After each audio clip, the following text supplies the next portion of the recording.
دیکھا تو ایک لڑکا کھڑا تھا جس کی عمر تقریباً 10 سال ہوگی۔ السلام علیکم باجی، میں آپ کا خادم، آپ کا نوکر ہوں۔ آپ جو بات مجھے کہیں گی وہ میرے لیے حکم سے بڑھ کر ہوگی۔ مجھے اماں جی نے آپ کی خدمت کے لیے یہاں بلایا ہے۔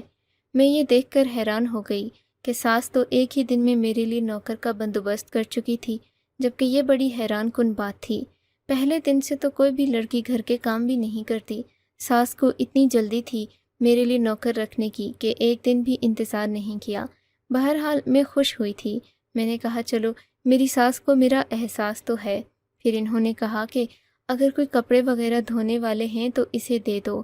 میں نے کہا کہ ابھی تو فی الحال کچھ نہیں ہے، آپ اسے کہہ دیں کہ 1-2 دن سے آ جائے۔ ویسے بھی 1-2 دن آپ لوگ کون سا مجھ سے کوئی کام کروائیں گے؟ آپ لوگوں کا گھر جیسے چل رہا ہے ویسے ہی تو چلے گا۔ یہ سن کر میری ساس چپ ہو گئیں، بولیں کہ نہیں بیٹی، اسے میں نے تنخواہ دی ہے، اس سے تم آج سے ہی کام کروانا شروع کر دو، ورنہ کام چور ہڈ حرام یہاں سے پیسہ لے کر نکل جائے گا۔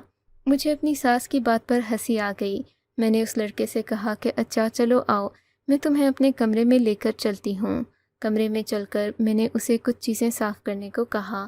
کمرہ بھی بکھرا پڑا تھا۔ میں نہ جانے کیوں محسوس کر رہی تھی کہ جیسے میں کسی کی نظروں کے حصار میں ہوں، لیکن جیسے ہی میں اوپر مڑ کر دیکھتی وہاں کوئی نہ ہوتا۔ میری ساس بھی کمرے سے چلی گئی تھیں۔ مجھے کچھ شک سا ہونے لگا کہ کہیں یہ نوکر مجھے کوئی نقصان نہ پہنچا دے۔ ایسا لگا جیسے وہ مجھے غور سے دیکھ رہا تھا، لیکن پھر میں خاموش ہو گئی۔ میں بھی اپنے کام میں مصروف ہو گئی۔ 10 سال کا بچہ بھلا مجھے کیا نقصان پہنچا سکتا ہے؟ دل میں یہی سوچ کر مجھے تسلی ہو گئی۔ میں تو کام کرنے لگی۔ کام کرتے کرتے پتہ ہی نہیں چلا کب دوپہر کا وقت ہو گیا۔ میں نے سب کے ساتھ بیٹھ کر کھانا کھایا۔ اس کے بعد کچھ عورتیں مجھ سے ملنے کے لیے آ گئیں۔ ایک عورت نے کالے رنگ کے کپڑے پہن رکھے تھے، بار بار مجھے اشارے سے اپنی طرف بلانے لگی۔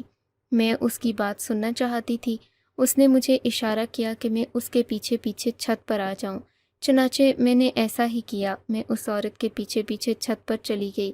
کہنے لگی کہ مجھے تمہیں بہت ضروری بات بتانی ہے۔ تمہاری ساس کے سامنے میں یہ بات کر نہیں سکتی، اسی لیے تمہیں اوپر لے کر آئی ہوں۔ تم میری بہو کو کس لیے اوپر لے کر آئی ہو؟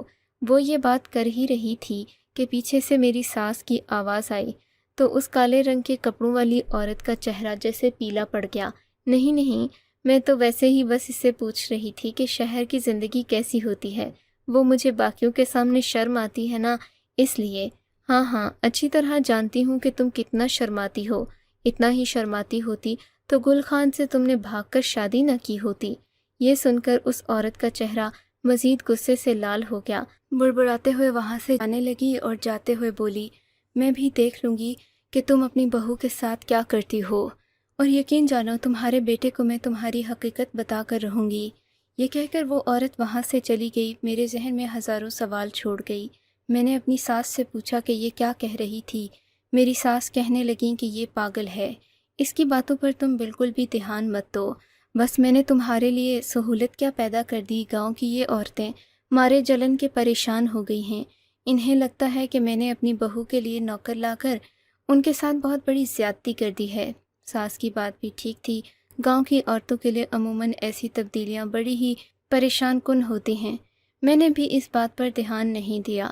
میں نیچے آئی۔ میں نے دیکھا میرے کمرے سے ہلکی ہلکی آواز آ رہی تھی۔ میرا کمرہ گیلری کے ساتھ جڑا ہوا تھا۔ گیلری سے مجھے آواز آئی کہ کوئی میرے کمرے میں موجود ہے، تو میں فوراً سے اپنے کمرے میں آ گئی۔ جبکہ اس وقت میرا شوہر بھی گھر پر نہیں تھا، تو مجھے اپنے کمرے کی فکر ہونے لگی۔ میرے کمرے میں بھاری طلائی زیورات تھے، اس کے علاوہ بھی بہت سارا قیمتی سامان تھا۔ میں نے سوچا کہ میں اندر کمرے میں جا کر دیکھوں، کہیں کوئی غیر ضروری شخص نہ آ گیا ہو، مگر یہ دیکھ کر میری حیرت کی انتہا نہ رہی کہ کمرے میں 10 سالہ لڑکا کھڑا تھا، وہی لڑکا جسے میری ساس میرے نوکر کے طور پر لائی تھی۔ میں نے اسے حیرت سے دیکھا اور پوچھا، تم یہاں کیا کر رہے ہو؟ ارے باجی، آپ یہاں ہیں، میں آپ کو کب سے اس کمرے میں ڈھونڈ رہا ہوں، بلکہ میں تو کمرے کی بہت ساری چیزوں کو بھی دیکھ چکا ہوں، لیکن تم یہاں کر کیا رہے ہو؟ میں نے سختی سے پوچھا۔ باجی، وہ دراصل میرے پاس 5,000 روپے ہیں، مجھے سمجھ میں نہیں آ رہا کہ میں یہ کہاں رکھوں۔ میں نے سوچا دلہن کا کمرہ ذرا محفوظ ہوتا ہے، تو اس لیے آپ کے کمرے میں آ گیا تھا، لیکن یہاں تو ساری چیزیں سامنے پڑی ہیں، اس لیے یہ 5,000 روپے آپ اپنے پاس رکھ لیں، جب میں آپ سے مانگوں گا تو مجھے دے دیجیے گا۔ 5,000 روپے تم نے کہاں سے لائے؟ میں نے حیران ہو کر پوچھا تھا، کیونکہ اس کی ٹوٹل تنخواہ 3,000 روپے تھی۔ 5,000 مہینے کے شروع میں وہ کہاں سے لایا؟ میں سوچنے لگی کہ کہیں اس نے یہ پیسے چوری نہ کیے ہوں۔ میں نے اپنی سلامی کے پیسے چیک کیے تو وہ پورے تھے۔ وہ شرمندہ ہو کر کہنے لگا، باجی میں آپ کا سامان چوری نہیں کرنے آیا، میں تو بس آپ کے پاس پیسے رکھوانے آیا تھا۔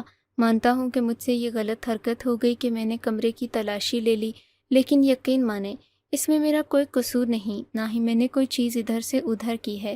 اچھا لاؤ اپنے 5,000 روپے، میں تمہارے پیسے اپنے پاس رکھ لیتی ہوں۔ میں اور ثاقب یہ باتیں کر ہی رہے تھے کہ میری ساس اندر کمرے میں آ گئیں۔ ارے ثاقب بیٹا، تم یہاں کیا کر رہے ہو؟ جا کر کام کرو نا، میری ساس نے ذرا ناگواری سے کہا۔ پھر وہ میری طرف مڑیں۔ بیٹی، اس نے کیا تمہیں کچھ پیسے دیے ہیں اپنے پاس رکھنے کو؟ جی ماں جی، ایسا ہی ہے، پتہ نہیں 5,000 روپے لایا ہے۔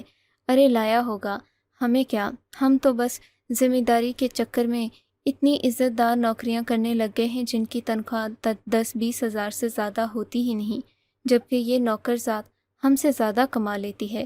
یقین مانو میں جھوٹ نہیں کہہ رہی۔ اچھا ایک بات کا خاص خیال رکھنا کہ تمہارے شوہر کو ان پیسوں کی ہوا نہ لگے۔ تمہیں پتہ ہے آج کل وہ بے روزگار ہوا ہے، گھر سے بھی اسی لیے جاتا ہے کہ کوئی اچھی نوکری ڈھونڈ سکے، لیکن اس کے پاس بھی روپے نہیں ہوتے۔ یہ نہ ہو کہ اس نوکر کے پیسے مالک صاحب اپنے پاس رکھ لیں اور پھر ہمیں اسے دینے کے لیے اپنی جیبیں خالی کرنی پڑیں۔ نہیں نہیں ماں جی، میں نے تو نوکر والا قصہ شروع سے اپنے شوہر کو بتایا ہی نہیں۔ آپ بالکل فکر نہیں کریں، میں ان سے ہر بات چھپا کر رکھتی ہوں۔ بالکل صحیح کرتی ہو بیٹی، ہر بات مرد کو بتانے کی نہیں ہوتی۔ تم اگر اس اصول پر چلو گی تو کامیاب رہو گی۔ میری ساس تو مجھ سے بہت خوش تھیں، لیکن جب بھی میرا شوہر گھر آتا وہ مجھ سے کھچا کھچا سا رہتا۔ میں کوئی بات کرتی تو میری بات کا جواب نہ دیتا، ہمیشہ یہی کہتا کہ تم اگر میرے ساتھ وفادار رہو گی تو زندگی بھر تمہیں خوش رکھوں گا، اگر تم نے مجھ سے بے وفائی کی تو میں تمہاری جان لے لوں گا، اور جان کیا لوں گا، تمہیں اپنے پاس اپنے قریب بھی نہیں بھٹکنے دوں گا، زندگی بھر تمہاری شکل نہ دیکھوں گا۔ میں ان کی یہ باتیں سنتی تو حیران ہو جاتی، شاید وہ اپنی بے روزگاری کی وجہ سے یہ سوچ رہے تھے کہ کہیں میں انہیں چھوڑ کر نہ چلی جاؤں، اس لیے میں ان کی یہ باتیں نظر انداز کر دیتی تھی۔ وہ ساری رات تو میری بے چینی میں گزر گئی۔ میں اپنے شوہر کے بدلے ہوئے رویے کی وجہ ڈھونڈنے میں ناکام رہی تھی۔ مجھے سمجھ نہیں آتا تھا کہ وہ مجھ سے ایسا رویہ کیوں اختیار کیے ہوئے ہیں۔ صبح تقریباً 10 بج گئے پر میری آنکھ نہیں کھلی، کیونکہ میں رات بھر جاگتی رہی۔ تقریباً 3 سے 4 بجے کے قریب جب میں سوئی تو صبح میری آنکھ نہیں کھلی۔ 10 بجے اٹھی تو شوہر کو اپنے پاس نہ پا کر مجھے دکھ بھی ہوا تھا۔ وہ تو مجھے ناشتے کے لیے جگانا بھی مناسب نہیں سمجھتے تھے، کیونکہ گھر میں ناشتہ پکانے کے لیے ان کی بہنیں اور اماں ہر وقت موجود رہتی تھیں۔ مجھے اپنا آپ غیر اہم سا محسوس ہونے لگا۔ میں نے سوچا کہ میں اس نوکر کو ہٹا کر اپنے شوہر کے کام خود کیا کروں گی، شاید گھر کے کام کرنے سے میرے ذہن کا بوجھ بھی ہٹ جائے گا اور میں پہلے سے زیادہ مصروف بھی ہو جاؤں گی۔ لیکن ابھی میں یہ باتیں سوچ ہی رہی تھی کہ مجھے اپنے کمرے میں کسی کی موجودگی کا احساس ہوا۔ میں نے پیچھے مڑ کر دیکھا تو ثاقب وہاں کھڑا تھا۔ اسے دیکھ کر میرا پارا گھوم گیا۔ اس طرح بنا اجازت کے کسی کے کمرے میں آنا کتنی غلط بات ہے۔ میں نے اٹھتے ہی اس پر چلا کر کہا۔ وہ سہم کر ایک طرف کھڑا ہو گیا۔ اب اس طرح ڈرامے کرنے کا کوئی فائدہ نہیں ہے، آئندہ میرے کمرے میں اس طرح مت آنا۔ میں ابھی چلا ہی رہی تھی کہ میری ساس کمرے کے اندر داخل ہوئیں۔ مجھ سے کہنے لگیں، بیٹا تم اس طرح چلا کیوں رہی ہو؟ میں نے انہیں نوکر والی بات بتائی تو انہوں نے ثاقب کو باہر جانے کے لیے کہا۔ ثاقب باہر چلا گیا تو میری ساس نے مجھ سے ایک عجیب بات کہی۔ کہنے لگیں کہ بیٹی، یہاں کے علاقوں میں مرد بہت غیرت مند ہوتے ہیں، ان کو ڈانٹ ڈپٹ کی یا سخت رویوں کی عادت نہیں ہوتی، خاص کر عورت کی بدتمیزی کو وہ اپنے لیے توہین سمجھتے ہیں۔ ماں جی کیا ہو گیا ہے؟ وہ مرد نہیں ہے، 10 سال کا بچہ ہے، اور میں نے کوئی غلط بات تو نہیں کی۔ بنا اجازت وہ ہر روز میرے کمرے میں آ جاتا ہے۔ میں نے اس سے کوئی ایسی بات نہیں کی کہ وہ میرے ساتھ اتنی زیادہ بے تکلفی رکھے۔ آپ خود سوچیں، اس طرح میں سوئی ہوئی تھی، وہ میرے کمرے میں آ گیا، میں اسے ڈانٹتی بھی نہ تو کیا کرتی، ورنہ وہ روزانہ ایسا ہی کرے گا۔ بیٹی میں سمجھتی ہوں تم بالکل صحیح کہتی ہو، پر اس بات کو اپنے ذہن سے نکال دو۔ یہاں کے مرد بہت ہی صاف دل کے اور نیک نیت مالک ہوتے ہیں۔ ان کے ذہنوں میں 25 سال تک ایسی کوئی بات نہیں آتی جیسا تم سوچ رہی ہو۔ اصل میں تمہارا قصور نہیں ہے، تم شہری ماحول سے آئی ہو۔ شہر کے ماحول میں چھوٹے بچے بھی وقت سے پہلے جوان ہو جاتے ہیں، اسی لیے لڑکیاں 10 سے 12 سال کے بچوں سے بھی احتیاط برتتی ہیں۔ لیکن یہاں کا ماحول مختلف ہے، تم تسلی رکھو، یہ بچہ ایسا بالکل بھی نہیں ہے۔ تم اپنے ذہن کو صاف کر لو، اس میں سے خناس نکالو۔ میں اپنی ساس کی باتیں سن کر حیران رہ گئی کہ وہ ایک 10 سالہ بچے بلکہ 10 سالہ نوکر کے لیے اپنی بہو کو باتیں سنا رہی تھیں، لیکن میں نے ان سے کوئی بات نہیں کی۔ پھر کہنے لگیں، ابھی میں اسے واپس کمرے میں بھیجوں گی، اس کی غیرت نہ جاگ گئی ہو کہیں، ورنہ وہ یہاں آنا ہی چھوڑ دے گا۔ اس سے معافی مانگنا اور کہنا کہ وہ تمہیں بتائے کیا بات کر رہا تھا وہ۔ میں نے کہا کہ چلیں ٹھیک ہے۔ مجھے بھی دل میں اس 10 سالہ نوکر پر رحم آنے لگا، لیکن عجیب بات تو یہ تھی کہ وہ بڑی سمجھداری کی باتیں کرتا تھا، کم سے کم 14-15 سال کا لگتا تھا۔ میری ساس ہمیشہ اسے 10 سالہ ثاقب کہہ کر مخاطب کرتی تھیں، جبکہ مجھے یہ بات عجیب سی لگتی تھی۔ خیر وہ کمرے میں آیا تو اس نے منہ بسورا ہوا تھا۔ میں نے کہا، ثاقب مجھے معاف کر دو، مجھے یہاں کے ماحول کا نہیں پتہ، میں سمجھی تم بھی شہری لڑکوں جیسے ہوگے، اسی لیے میں نے تمہیں کمرے میں آنے سے یوں روکا۔ تمہاری باجی کا کمرہ ہے، تم جب چاہو آ سکتے ہو۔ اب مجھے بتاؤ کیا کہنے آئے تھے۔ میری بات سن کر اس کا چہرہ کھل اٹھا، کہنے لگا، باجی میں آپ سے کچھ بات کرنے کے لیے آیا تھا۔ دراصل میرے پاس مزید 5,000 روپے ہو گئے ہیں جو میں آپ کے پاس جمع کرنے کے لیے آیا تھا۔ آپ انہیں بطور امانت اپنے پاس رکھ لیں۔ آپ کو تو پتہ ہے پیسے جیب میں ہوں تو خرچ ہو جاتے ہیں، اسی لیے میں آپ کے پاس رکھوا دیتا ہوں، ورنہ اور کوئی ایسی بات نہیں۔ اور آپ کہتی ہیں تو میں آئندہ آپ کے کمرے میں بھی نہیں آؤں گا۔ میں نے کہا کہ ایسی کوئی بات نہیں، بس تم ذرا دستک دے کر آ جایا کرو۔ تم دستک دے کر آؤ گے تو تمہارے آنے سے میں بھی خفا نہیں ہوں گی، تمہیں بھی برا نہیں لگے گا۔ میری بات تو میں نے مکمل کر لی تھی، لیکن اس کے ساتھ ہی میری ساس بھی اندر آ گئیں۔ مجھ سے کہنے لگیں کہ بیٹی باہر آ جاؤ، تمہارا شوہر باہر آیا ہے اور بہت زیادہ غصے میں ہے، ثاقب بیٹا تم اپنے گھر چلی جاؤ۔ یہ بات سن کر میرے ذہن میں خوف کے سائے لہرانے لگے۔ خدا نہ خواستہ مجھ سے ایسی کیا حرکت ہو گئی ماں جی کہ میرا شوہر مجھ سے غصے میں ہے۔ ارے بیٹی تم سے غصے میں نہیں ہے، پتہ نہیں کیا بات ہوئی، باہر لوگوں نے اسے کچھ بولا یا کیا ہوا، غصے میں ہے۔ تم سامنے آؤ گی نا تو اس کا غصہ ٹھنڈا پڑ جائے گا۔ ویسے بھی تمہارا عاشق ہے، ہمارے خلاف جا کر اس نے تم سے شادی کی تھی۔ اب مجھے تو لگتا ہے کہ تمہارے علاوہ اسے دنیا میں کچھ نظر ہی نہیں آتا۔ جاؤ شاباش، اچھے سے کپڑے پہنو اور اس کے سامنے جاؤ۔ میں نے ایسا ہی کیا، ساس کی ہدایت پر عمل کیا۔ پتہ نہیں کیوں مجھے اب ان کی باتیں تعریف کم اور طعنہ زیادہ لگنے لگی تھیں۔ میں باہر کمرے میں گئی تو میرا شوہر واقعی میں غصے میں آگ بگولا بیٹھا تھا۔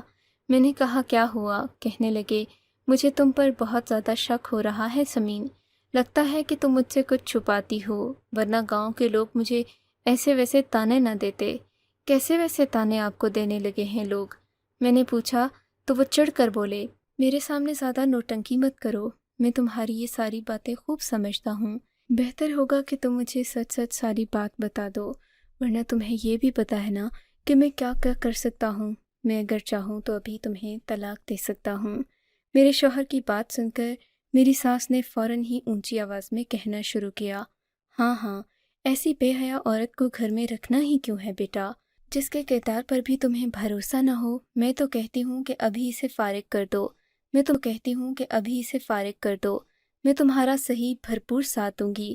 بیٹا مجھے تو پہلے ہی شک تھا کہ یہ شہری لڑکیاں کبھی بھی اپنے شوہر کی وفادار نہیں ہوتیں، اور دیکھو وہی ہوا، تم ہمیشہ میری بات کو جھٹلایا کرتے تھے، اب دیکھ لو پورا گاؤں یہی کہہ رہا ہے۔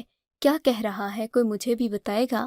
میں نے چلا کر کہا، زیادہ شوخ مت بنو، زیادہ چلانے کی ضرورت نہیں ہے، تم شہر سے آئی ہو تو اس کا یہ مطلب نہیں کہ ہم کوئی گاؤں کے گھٹیا جاہل لوگ ہیں جنہیں سچ بھی نظر نہیں آتا۔